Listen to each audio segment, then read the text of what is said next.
మయన్మార్‌లో commander in chief ఉంటారో, వాళ్ళ armed forces commander in chief ఉంటారో, స్టేట్ ఆఫ్ ఎమర్జెన్సీ ఉన్నప్పుడు అన్ని executive powers, legislative powers, judicial powers ఇవన్నీ కూడా ఆయనే ఎక్సర్సైజ్ చేస్తారు. అంటే కంప్లీట్‌గా లా మేకింగ్ పవర్ కానీ, ఇంప్లిమెంటేషన్ పవర్ కానీ, జ్యుడిషియల్ పవర్స్ కానీ అన్నీ కూడా మిలిటరీ వాళ్ళ చేతిలో ఉంటాయన్నమాట ఎమర్జెన్సీ టైంలో.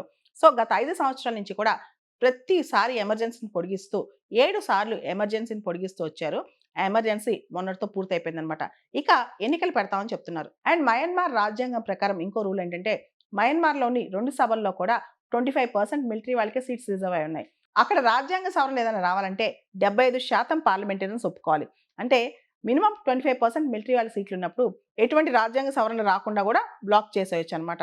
దాంతో పాటు మయన్మార్‌లో మొత్తం ఎథ్నిక్ గ్రూప్స్‌లో 135 ఎథ్నిక్ గ్రూప్స్ ఉన్నా దానిలో డామినెంట్ గ్రూప్ బమర్ అనే ఒక గ్రూప్ అన్నమాట.